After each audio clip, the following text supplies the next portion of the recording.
Welcome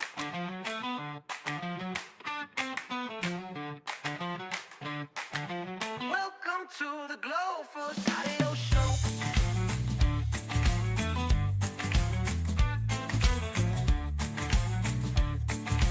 Welcome to the Global Audio Show. Welcome to Joe. Welcome to the Global Pulse Audio Show. Welcome to Go.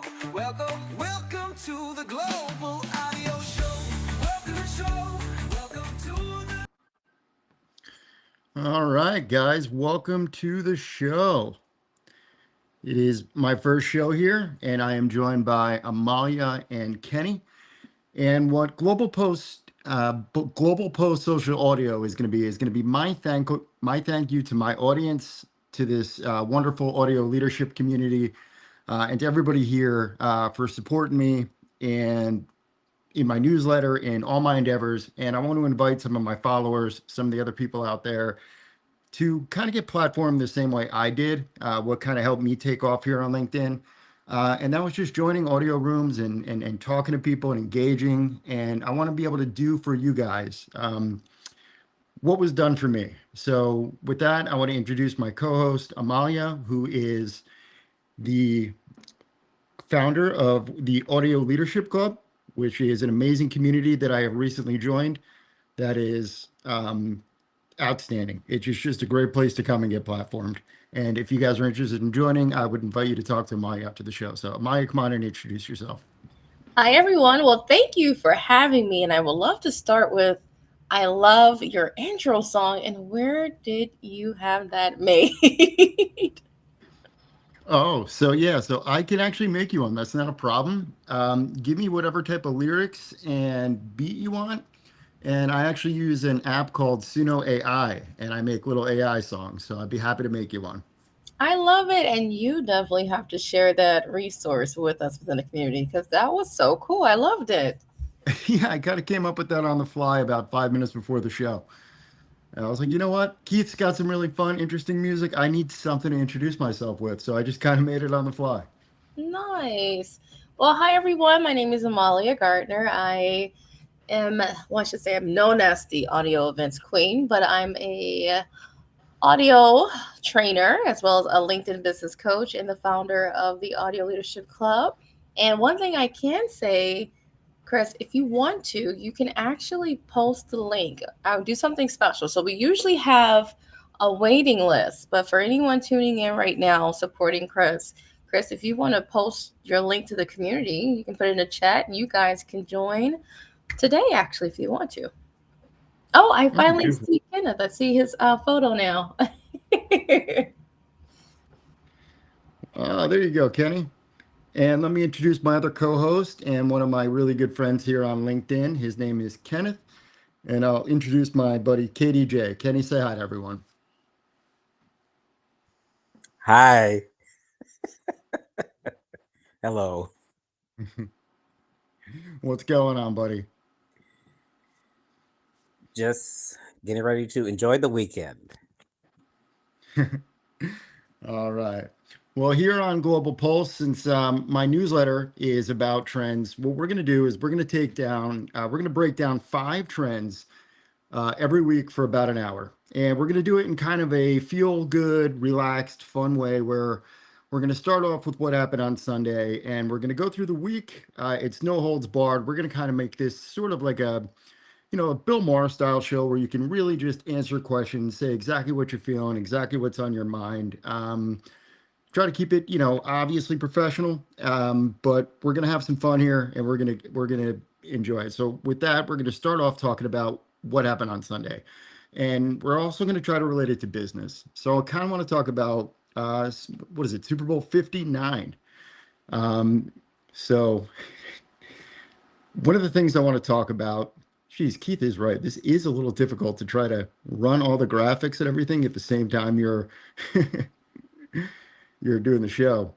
So, one of the things we want to do is tie this back to branding in business and media and advertising. So, obviously, the Super Bowl is tons of money. Billions of dollars are spent on advertising. Billions of dollars are spent on merchandise and everything else. So, Amalia, what's your take on branding, what they do with celebrities, the importance of the Super Bowl, how commercialized it is, and favorite commercials? Just what do you think when you think about the Super Bowl in terms of business? Well, one thing I can say, they did set the tone for marketing. I think Mhm. a lot of businesses and people actually watch the commercials. Some people actually don't even watch the game and just tune in just to see the different commercials or the halftime show. So they kind of bring in all type of audience, the sports people, the business and marketing people. And I even had colleges that require, like within the marketing classes, require an assignment for the students to actually watch the Super Bowl and write a paper or let them know on the best Super Bowl ad or commercial that they felt was necessary. So I think the branding when it comes to making the big fuss about the ads was genius. And not only watching it live, it's literally trending on social media. Like you can go to YouTube and it got like thousands or some even millions of views even after. So they're kind of getting that return of investment through social media as well. Yeah, and here we are talking about it again on this show, right? Like, so that is money I think absolutely well spent. Kenny, what's your take on it? I know Kenny's a little bit of he's not in business, but he's got some interesting takes on pop culture, I would say. He's not exactly a football fan, but Kenny, what do you think? And say whatever's on your mind, buddy. Be funny. What do you think when you think about the Super Bowl and all the commercial advertising and everything that's done around it? Savor the flavor of the awesomeness, and that I do not. So you were not a fan of all the commercialness. No, Any particular reason why? it just doesn't interest me. That's all I have to say. All right, fair enough. So Kenny is not interested in the Super Bowl, but ask him about tennis and he'll be a chatterbox. The other thing I find really interesting about it, Amaya, because you were bringing it up, was, how much money they do get. You sent me some of the ads for the commercials before this, and we were going to try to stream them for the show, but I haven't figured that part out yet. So sorry, audience. I'll learn that for the next show. But some of the ads I saw this year really caught my eye. Did you happen to see any of them? Like the one where the guy was wearing a hat made out of flesh? Oh my God, the creepy one with the cowboy hat. Yes. Oh my God, I could have went without that commercial. Now Right. I'm with So Kenny on this one. That one I could have went without. I don't know whether or not I was completely creeped out or whether or not I low key loved it. It was obviously it was a little AI. I think they were like, "Hey, what can we do with AI? How could we force it on America?" And between that and the Seal commercial, I think they did a pretty good job. Which one did you find weirder? Chris, real quick, I feel like it was random because I think that particular commercial was for Tubi, which is a streaming site. Let me know if I'm wrong. Anyone that's seen that commercial, wasn't that for Tubi? For Tubi for the The, which one? For the the for one the with the flesh hat commercial, wasn't it? Oh, yes, that's right, because he goes into the bar at the end and changes the channel. Yes, I was like, Yeah. how does this connect? Oh, at least I thought it was for a cowboy something, but it was just for Tubi. That's like Netflix, just having that as a commercial, and they go in and just change the channel or start binge watching on the couch. I don't know. For me, I don't know. I don't know what else to say. Yeah, I'm not really sure. It was an interesting game. I mean, what's funny is we've talked about the commercials. I'm not even a football fan at this point anymore, so don't hate me too much, audience. But I used to be the biggest Bengals fan of all time. And then this year I got so busy with work, I didn't watch a single game, and I don't think the Super Bowl was an exception. Maya, do you watch? I usually watch, but I was very heartbroken when the Lions didn't make it, so I kind of boycotted a little bit. It was on my television, but I wasn't really interested. Now, if the Lions would have actually went to the Super Bowl, I probably would have hopped on a plane and went down there to see it.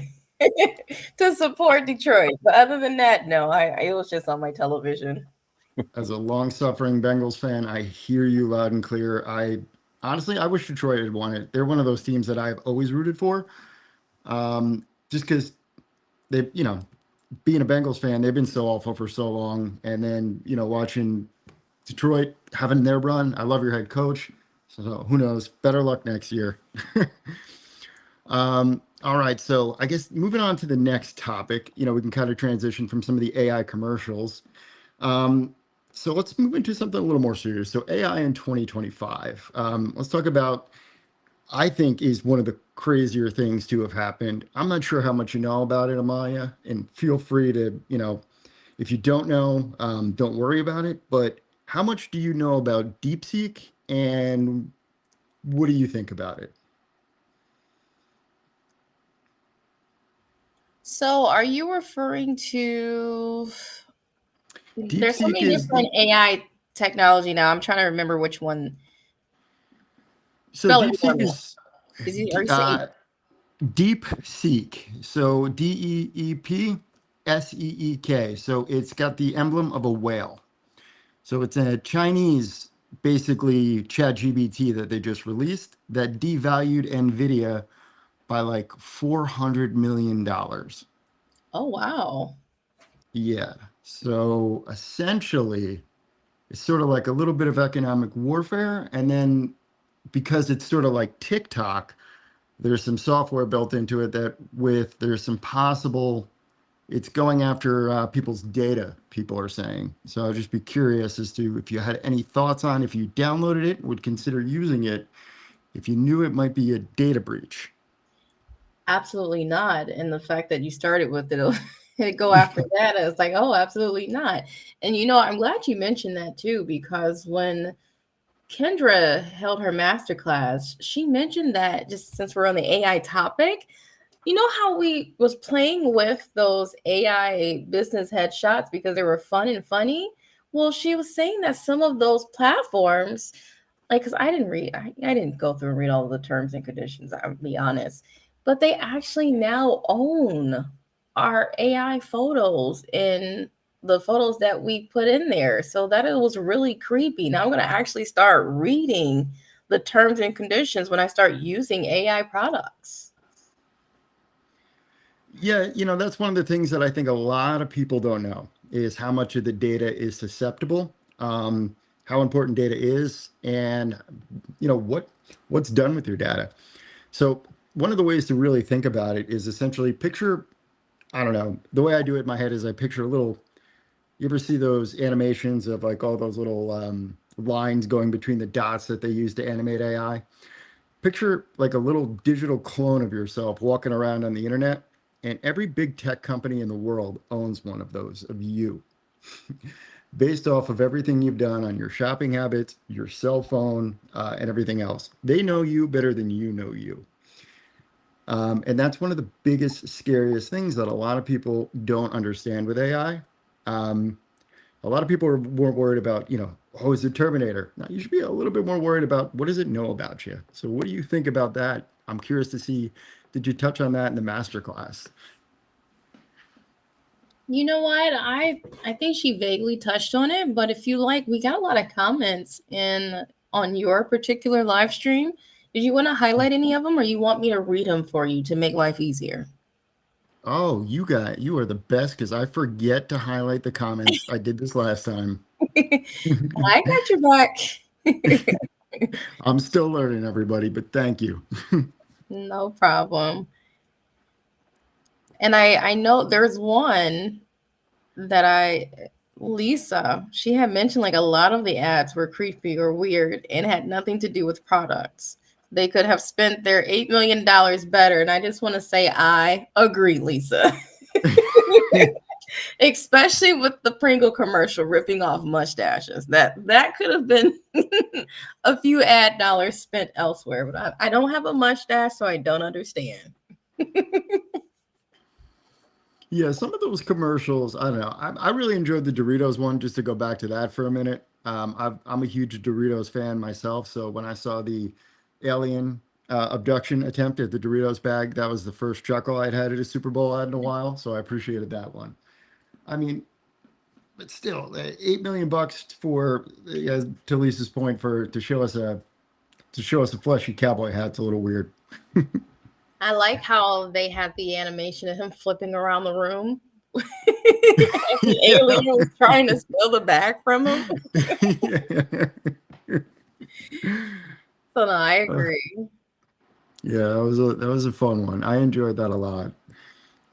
And then we had another comment in the very beginning, and I hope I'm saying the name right. Is it you might say it better than I can. Is it Jatindra? Oh god, I jacked that up. I'm gonna let you try it, Chris.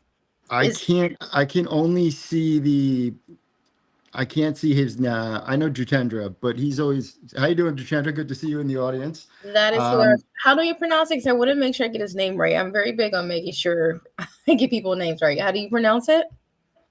I'm gonna guess. We've never actually met in person. I'm gonna say okay. Jitendra. He's in India, so we met a long time ago, me and him, in a group when I first started creating on LinkedIn. So we have been longtime followers of each other.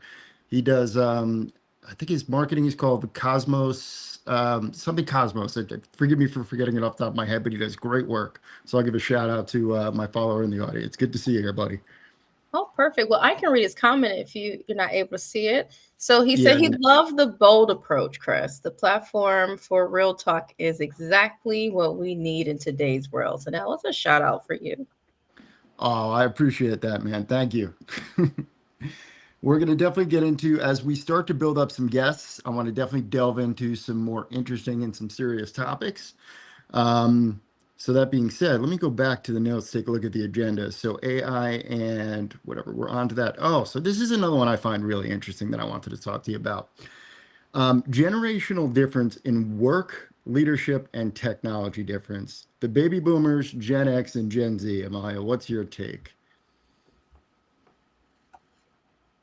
Elaborate for me. And you know what? I feel like I've been talking a lot. I can hand it over to Kenny if you want to go first. I don't want to take over the stage. I'm going to post the link in the chat. So if people want to join us live, they can. Let us know if the link doesn't work. I'm going to share the original link. Sure. Kenny, are you with us? Kenny's usually an observer. He just kind of comes for support. Oh, okay. And you don't have to turn your camera on if you don't want to, Kenny, if you want to just talk.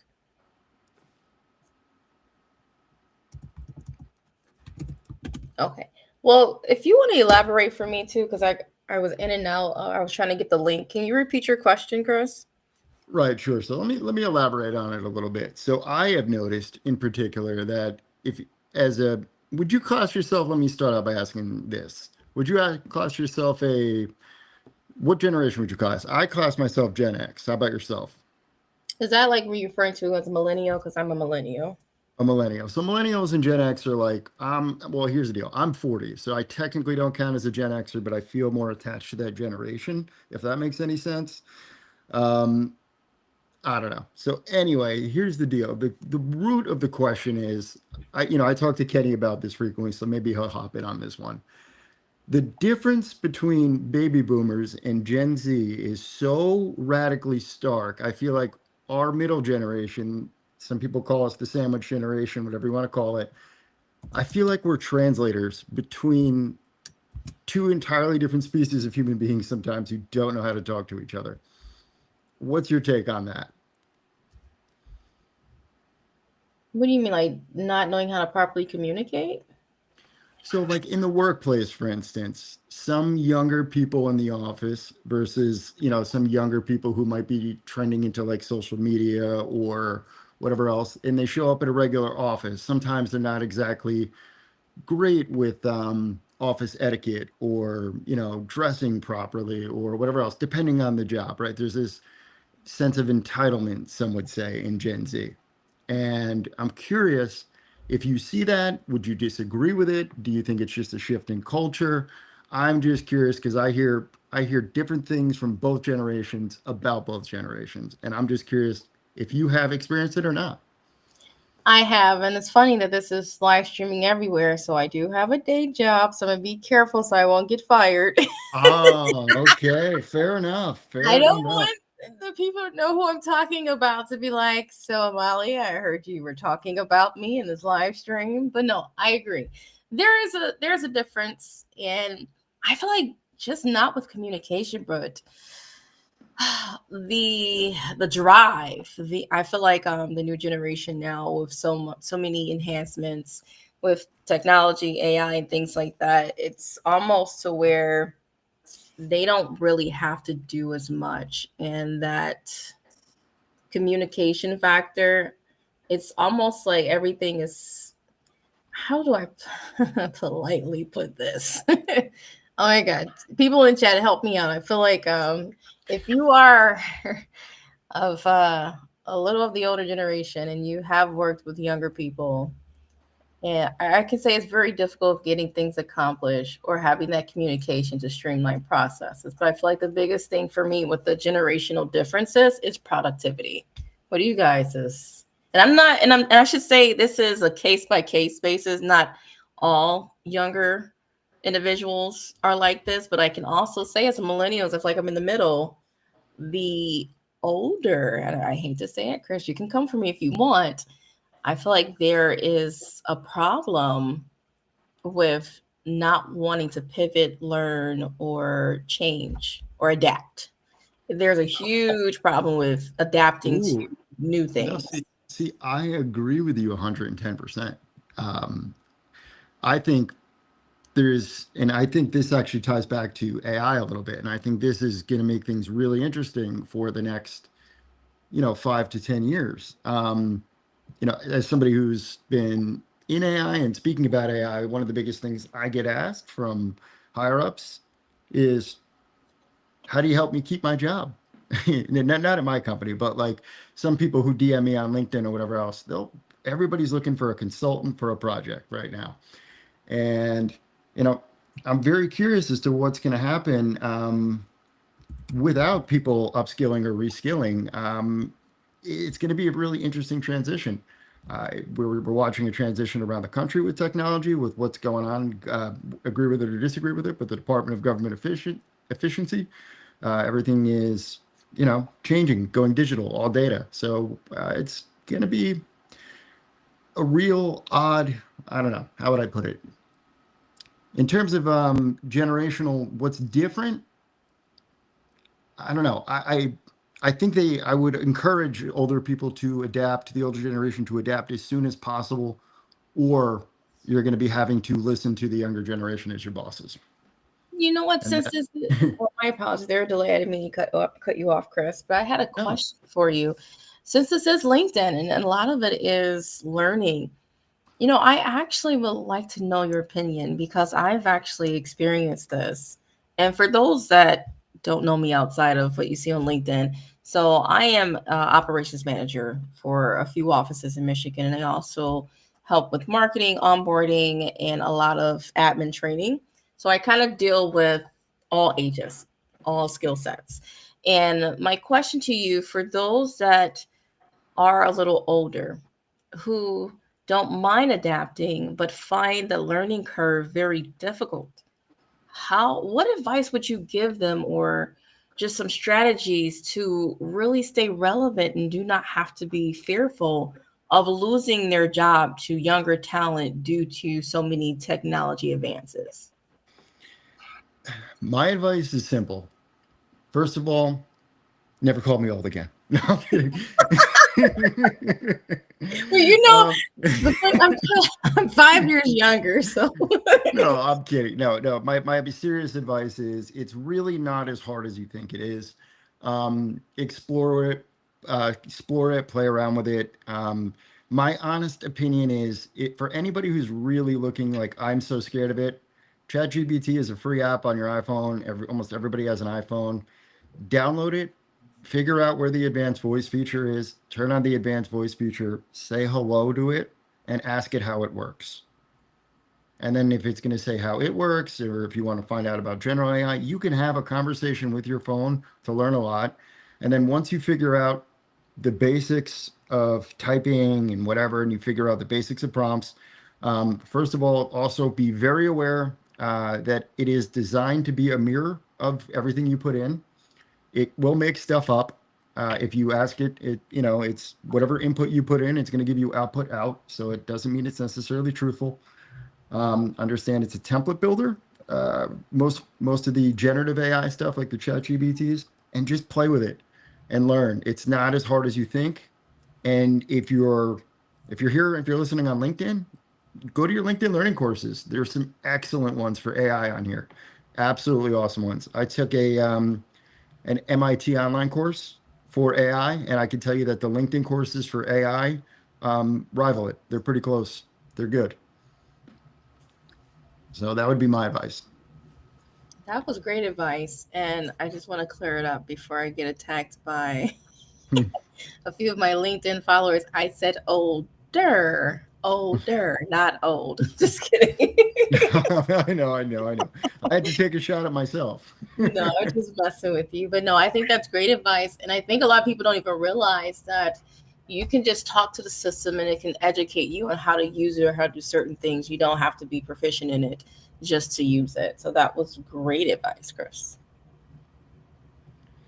Yeah, it's I would definitely welcome anybody to try it. It's so much more intuitive than you would think. Basically, here's another way to think about it. It's take programming and turn it into human language. And that's essentially what it is. I mean, it's funny. I mean, I'll even, I'm not sure if the audience can hear it, but I'll just say, I'll pop on right now. Hey, Chip, what's going on? Hey there, I'm doing well. Thanks for asking. How about you? That's it. That's AI. That's the quickest way to get introduced. It seemed like we found our new backstage co-host right now. We can just ask him some of the questions and see his response. Yeah, I know. It's actually funny. I've seen people do that before. It's an interesting way to add to the conversation. It's funny. Um, all right. So we do have a comment from David, and he gave a shout out to Kenny. He said, "You rock, Kenny." Thank you. And then I see Peter is with us. I'm trying to. Peter said, "Hi, everyone." So I'm just helping you out, Chris. I know. Trust me, as someone who hosts these events, I understand it is a lot trying to navigate. Yeah, there's a lot of tabs to go through, trying to figure out where the notes are, the music are, the pictures. It's a lot of fun. Um, all right, so we just did generational. So here, all right, this is a perfect segue. This is one that we could definitely both talk on because we're both on this journey ourselves. And something that our audience definitely could use some help on. Or maybe not. Maybe we got some real rock stars. Actually, no, I'm looking at some of the names. Some of you guys don't need any help at all. But some of you who might be curious, like, oh, hey, like, for instance, like nobody really knew who I was on LinkedIn probably like 10, 12 months ago, something like that. So where did I come from? So what we're going to talk about here is the future of social media and personal branding. We talk about maybe some of LinkedIn's algorithm updates for 2025, the importance of social branding and social media strategy in 2025. And, I would say, saying just 2025, I think at this point is irrelevant. It's got to be just, I mean, Amaya, wouldn't you agree? You just have to brand yourself going forward with the I new agree. economy. Yeah, I agree. yeah. So since you're in agreement, like, what do you think? Like, just tell me why. Like, what's the most important reason to brand yourself today? Well, visibility. I always say when it comes to your business, think of it as speed dating almost, right? And those first impressions matter, and you only got so much time before someone swipe next. I just not speed dating, one of those dating apps now. Clearly, I'm not on any dating apps, but because I don't know the swiping. But no, it is a real thing to where we have it to where there's so much information now. There's so many experts, so many influencers, so many thought leaders that are out there. It is so important to leverage your branding so people can remember you. If they go to your LinkedIn profile and you have a blank banner and you have a little gray circle for your profile picture and your just your profile is pretty blank, you probably won't land that particular client. You probably won't be remembered versus the person that has a banner that lets you know exactly who they are, what they do, a call to action. It's within their brand colors or related to something that they're passionate about. Their photo is very inviting, they're smiling. It's like you're building trust. Like your brand has a connection to the trust factor too, because people take your branding and then they want to learn more based off that first impression. So if you don't leverage these things, you're actually hurting yourself. I would love to know your thoughts on that, Christopher or Chris. Yeah, it was one of those things that for me personally, I was something I was always, when I was hesitant to do it for a variety of reasons. I was that, I guess I'm an influencer who was always like, being an influencer is absurd. And I was one of those things I poo-pooed for a while. Like, why would anybody want followers? You're going to get, beat up. You're going to get haters. All this stuff's going to happen. You know, and then, I thought about it, and as I took this AI course last year and I started paying attention to, how easy it seems some people were having it in life and what they were doing, and just, oh, like you think of somebody and you just think, oh, that's the marketing girl, or that's the, oh, that's the finance guy. That guy, he knows more about finance than anybody else. Doesn't necessarily mean that it's true, but it's just who you associate with. And so I was like, wait, I got to be known as the med tech guy. So I just figured it out. I'm like, you know what? I'm going to start branding myself. And it was so counterintuitive to who I am as a person in every way, shape, or form. Did I ever think I would be doing something like this, sitting on a podcast? No, not at all. But I was really nervous when I started. I just kept messing up over and over and over again and having fun and learning and seeing what posts worked, and playing with new tools and connecting with new people and asking advice. And then it just became like the gamification of how to get better at what I do. So I made my work fun. And that was the coolest part about it. Like, the coolest part about branding yourself is it makes your job fun again. And I think that's another thing that people would be, missing out on. And, somebody out there could be like, oh, well, my job's not that exciting. It might not be exciting to you. It might not be like, you might not think it's exciting, but you'd be surprised. Like, there's hundreds of thousands of other yous out there doing the same job looking for a hero. So be the hero. You know what I mean? So, like, go be the king of it or the queen of it. That's my take on it. I love that you said that. And I want to kind of make it clear too, for those that are not trying to be influencers, because there's a difference. Still have some form of branding. You need visibility. And that's the thing. I don't really consider myself as an influencer, but I do, as you guys see, I love branding. I love my colors. I love when you see me, like if you see something posted, you can kind of tell it's me. It's the black and yellow. You'll see the jerseys. That's Monday Night Coaching. I have it to where I want to be easily identified when you see anything that's dealing with me. Not saying I'm an influencer, but I want people to get comfortable with my branding to where they can just know for a fact, like Nike almost. When you see the check mark, you don't even need to see Nike's name at all. That's a Nike product.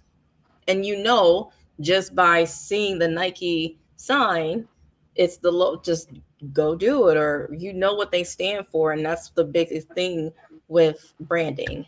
And one thing I love, I could say you're doing a great job too, Chris, because when I think of you now, I do think of AI. I do think about you advancing in medical technology and just anything within that medical and technology merged together. You are that person. And I think that's the real benefit of branding, is people to be able to identify you and match it with your expertise.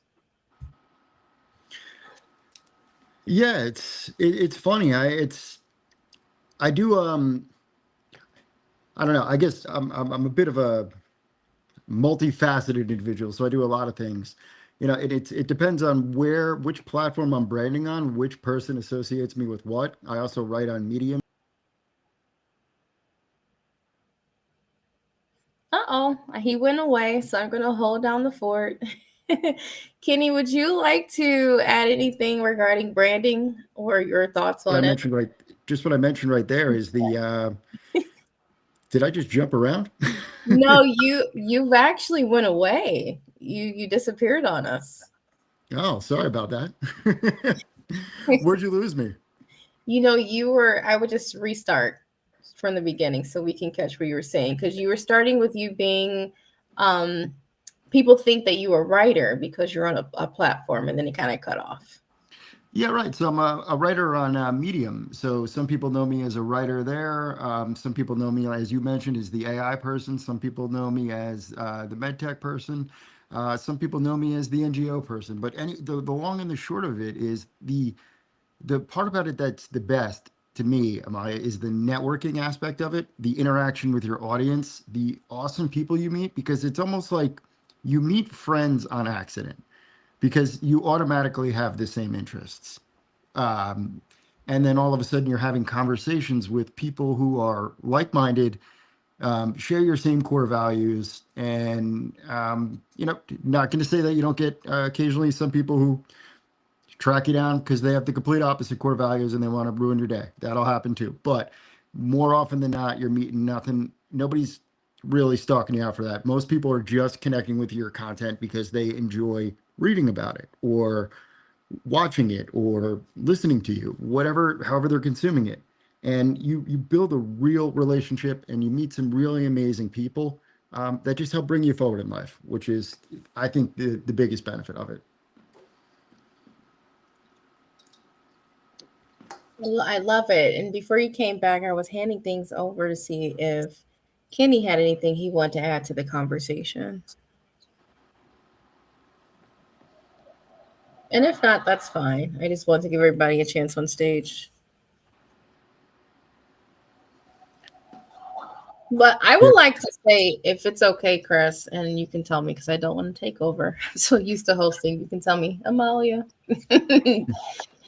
Oh, we have someone new on stage. So real quick, my thought process. I'm going to say that live events has helped my branding in so many different ways that I can say the biggest thing that I can advise anyone is to, if they are trying to find a way to really stand out and leverage your LinkedIn and really let people know your expertise or really build that confidence.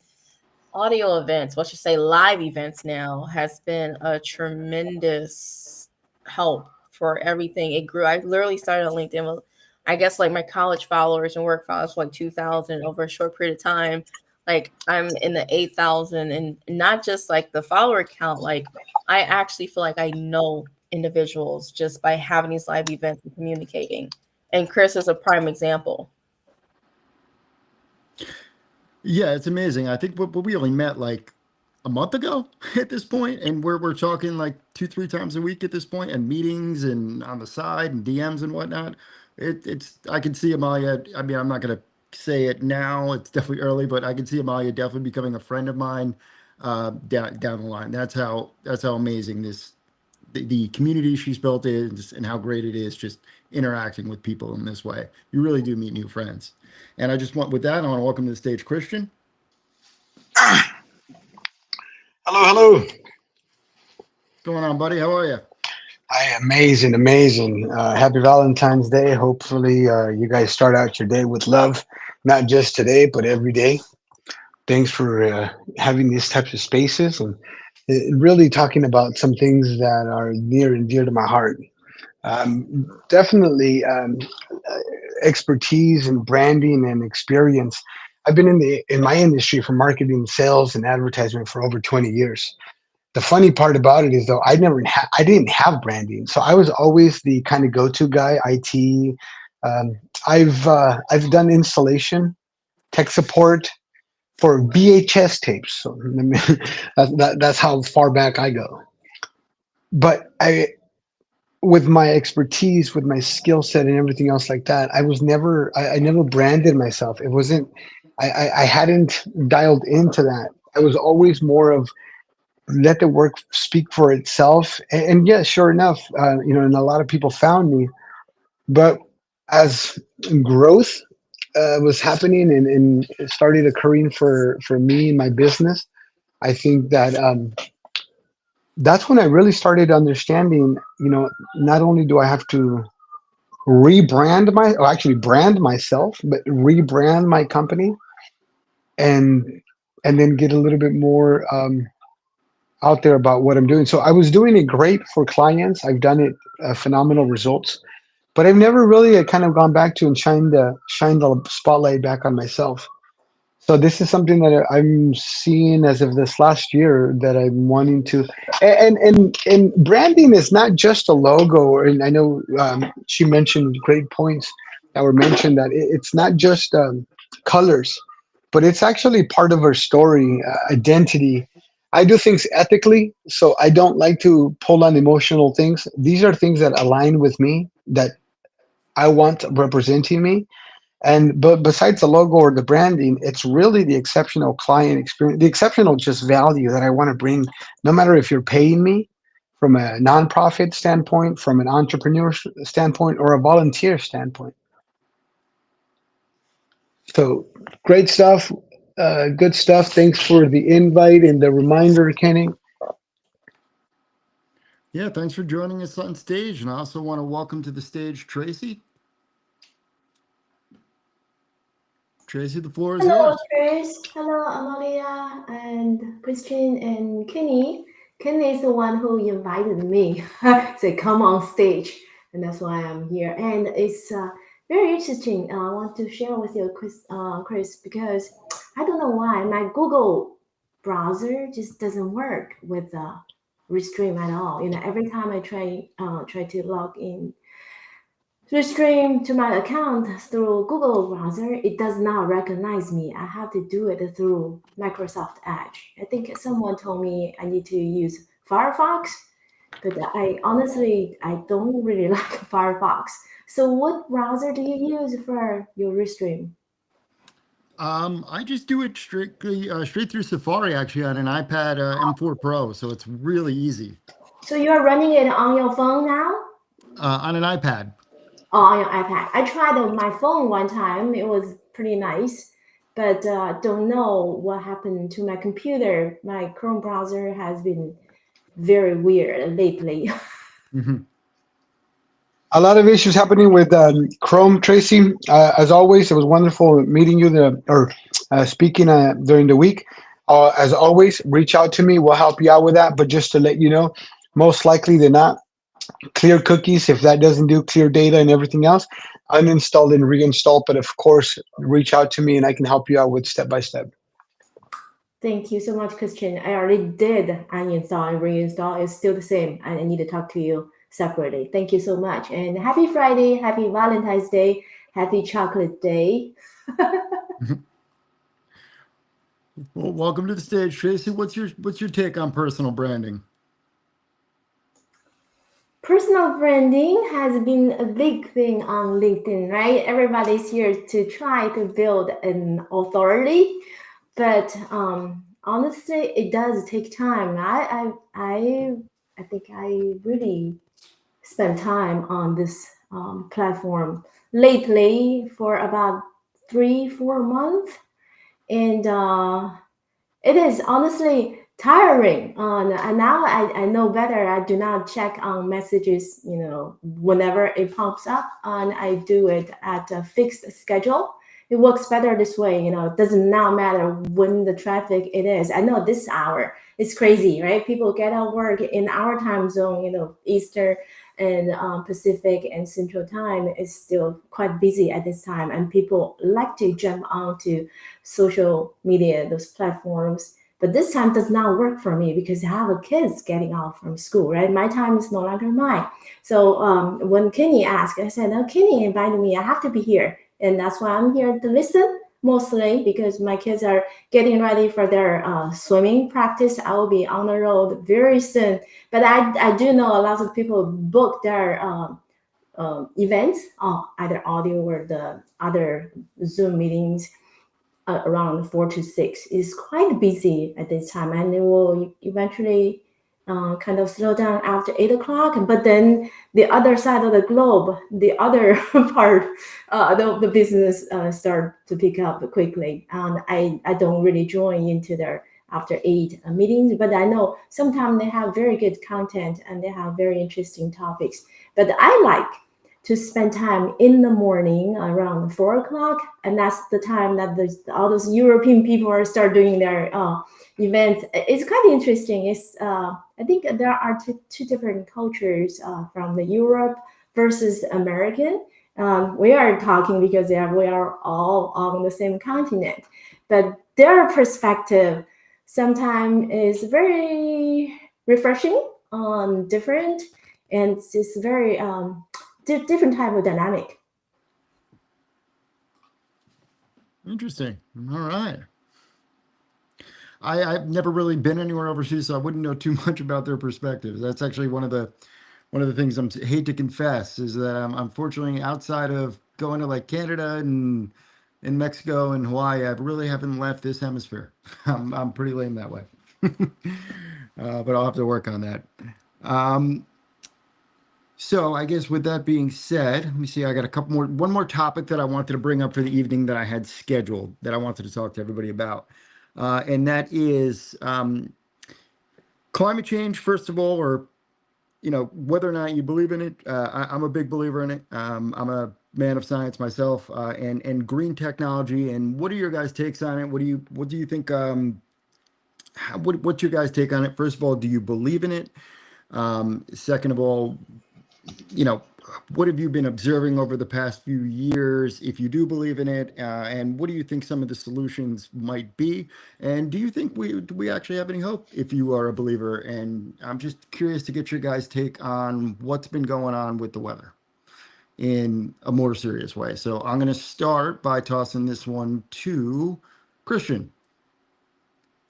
Well, I was going to say ladies first. However, I do have a strong feeling. However, I have a strong feeling. So I will say the facts and data, Chris, and we talked about this. You can manipulate any statistic or any data to show percentages, but the reality is reality. We're seeing some weather patterns that are completely, extreme weather patterns. We just had Southern California. I still remember last year because we had a big client, Southern California, February, as a matter of fact, the month that we're currently in. It was actually 2023 was actually such a big impacting rainy year. So this is data. I don't think, and I guess you can refute data, but it's not about that. And I think it's realistically speaking, how do we do it sustainably? And we got to be responsible of it. And so many of the conveniences or some of the things that we find so convenient could be so detrimental to the actual solution. Yet we're going, yeah, we want we want, to save Earth, but yet some of the automatic things that we've kind of been doing, at least myself for the last couple of years, or, for beginning part of my life, it was like microwaves, there's gas, it's, gasolines, diesel engines, so different things like that I think we can all get behind it and really, really change it. And I think there's definitely hope if we're wanting to get, and it starts with one person, but it's definitely something that needs to be more at the forefront of our present, Chris, because there's not going to be a future. Yeah, I mean, I hate to say that I agree with you on a lot of it, and I think some of the solutions that we've come up with so far fall flat on their face, especially some of these lithium batteries and or some of these green alternatives that we've been using, where we get some of the raw materials from them are very not green sources. So I don't want to. I'll go at the end. So I just want to see toss it over to Amalia and then Tracy. Sorry. Thank you. So I do feel like there's something going on. And I was going to make a joke. Like, I live in Michigan, so the weather's always unpredictable. So if anyone lives in Michigan, you understand.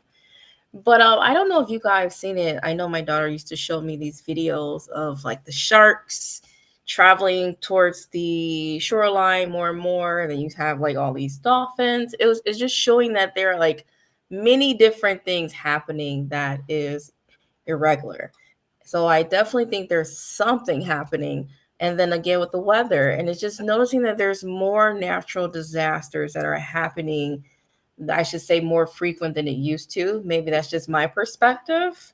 But I would love to like to hear you guys' perspective on what do you feel like? Do you feel like there's been a increase of natural disasters? I know the California fires, I feel like that was probably the worst ones I've seen. Again, I probably have not tuned into any previously. I know we had one really bad, but I think the most recent one I feel like was really, really bad. But I would like to know you guys' input on just like the natural disasters that's been occurring.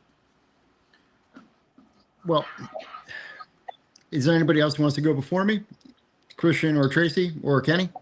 I want to share that I'm still in the state that we don't charge for our plastic bags from grocery stores. Okay, and everybody going crazy. I've been using recycled bags often, and then I sometimes I do forget if I carry that bag into my house, and then I end up with nothing in my car. So now I ask for paper bags most of the time. Then I can put it in recycle.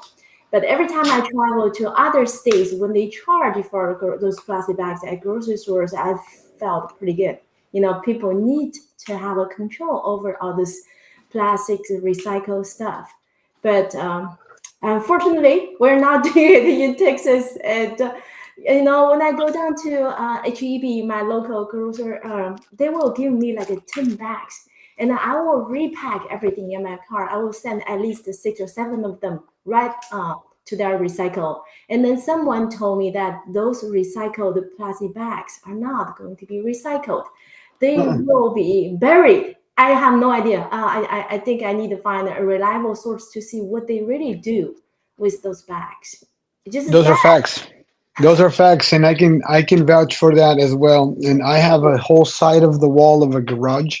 So just imagine your standard garage, one whole side wall is bin bags because I thought they were going to be, recyclable and things like that, and we reuse them. And we have a we have an old kind of Mexican custom, and where we've always kept our bags and reused our bags. And so, going back to the point, without getting too about the jokes, but the fires were horrendous.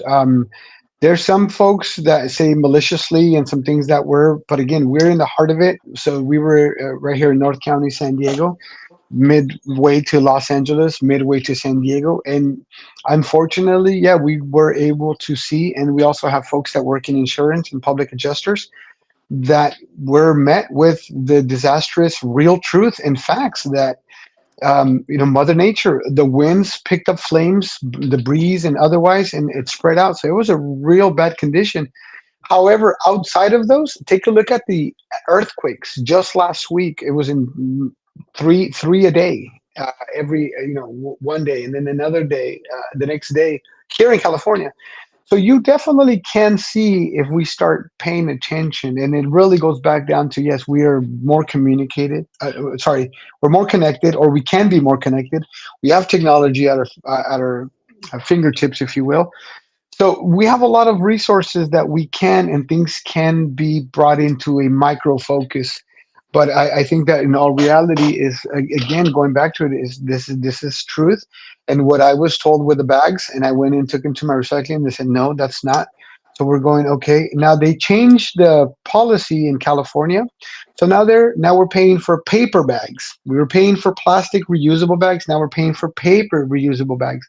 So at the end of the day, the truth is what you said, or what you agreed upon, Chris, is they're giving us some information. They're saying, okay, here's a solution: thicker reusable bags. You got to pay 10 cents, but then they really can't be used again unless you're reusing them. You can't recycle them, and the companies are still making money because that's just corporate greed. They're going to get a return on whatever because they're selling those, or again, part of their grocers policy is to provide those, but they're charging us, the customer. Not sustainable, not real, and there's no real solution to it. Well, we got a great comment here from Manny in the audience. Manny is actually here in my home state of Jersey, and he says climate change is real. Climate change is the climate is changing. We are just entering the beginning of a new ice age cycle. Human impact on climate is minimal and probably not even measurable. The pessimistic forecasts are very unlikely to become real. And the comment continues.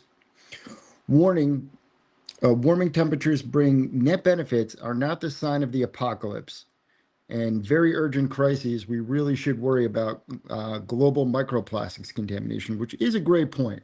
I'm not sure how much, Manny, I would love for you to join us on stage. I'm not sure how much I agree with you on climate change and whether or not it's, the beginning of a new ice age. I would say that, I would say human beings are definitely partially responsible for what's going on. There's just too much science, in my opinion, that says otherwise. But I really love your point about microplastics contamination, which is another huge one. You were just talking about the plastic bags in the stores. Microplastics are in everything. Yep.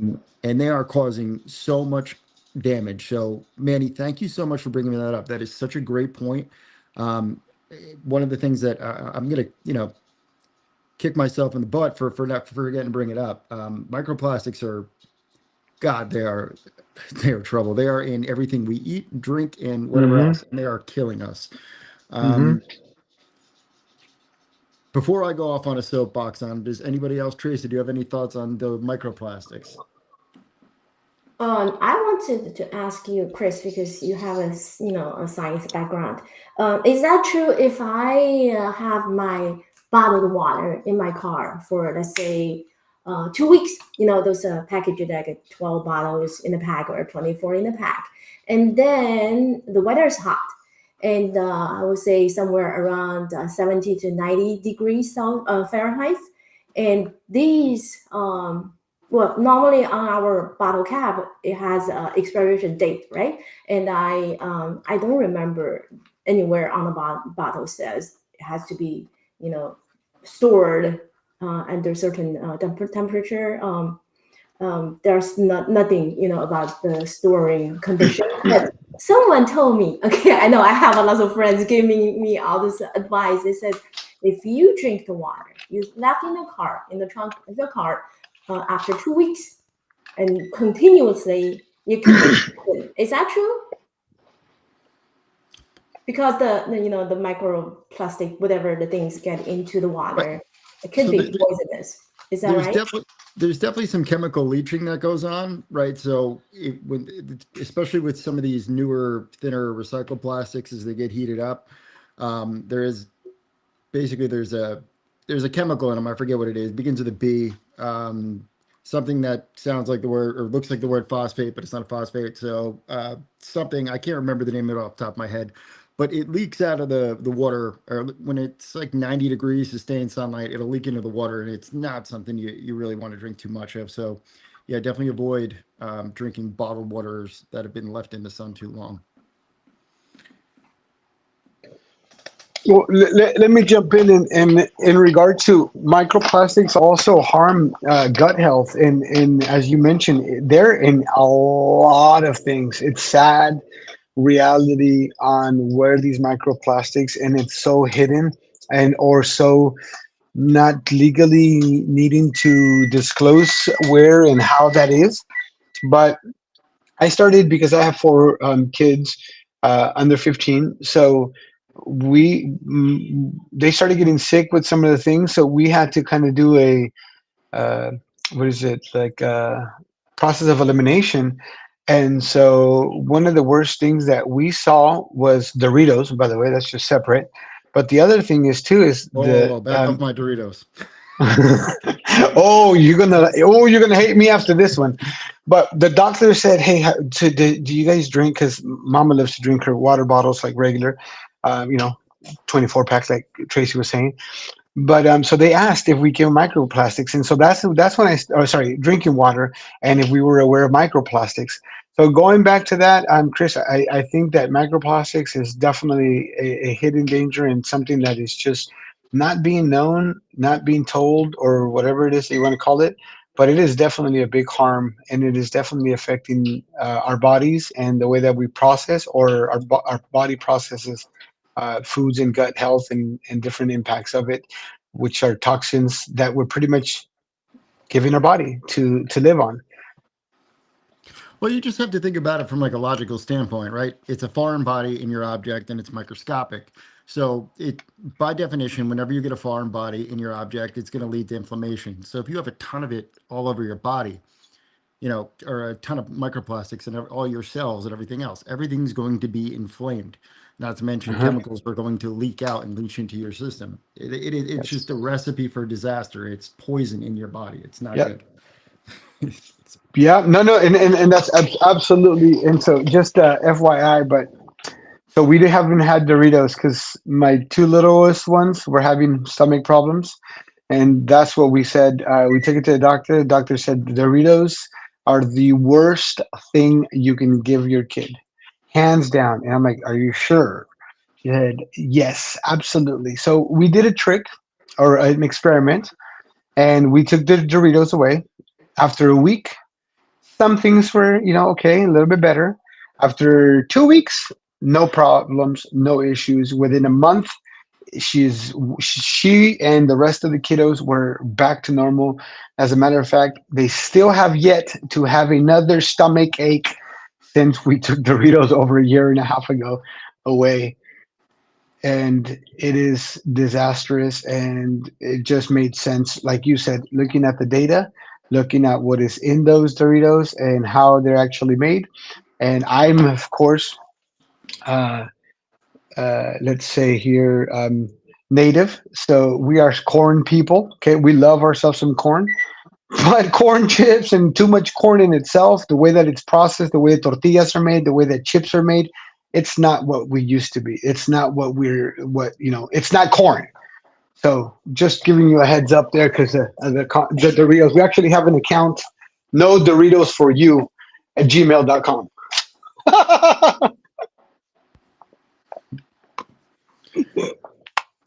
All right. Well, I'm going to turn it. You're ruining my day with the anti-Doritos talk, and I don't want to cry, and I'm probably going to have some with some chili later. So I want to bring Amaya back into the conversation and see what her thoughts are with just climate change, microplastics, some of the stuff we've been talking about for the past few minutes.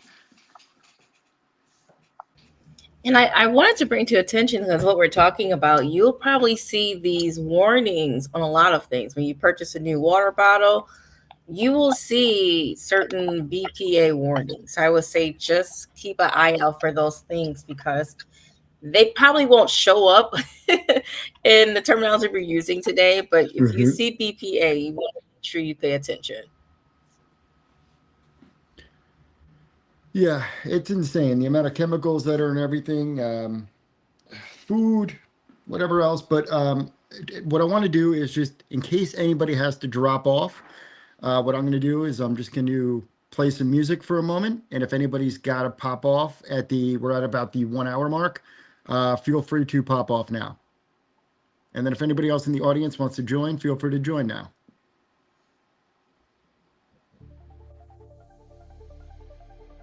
Thank you, Chris. I need to go, but thank you so much for having me. I don't really drink those bottled water.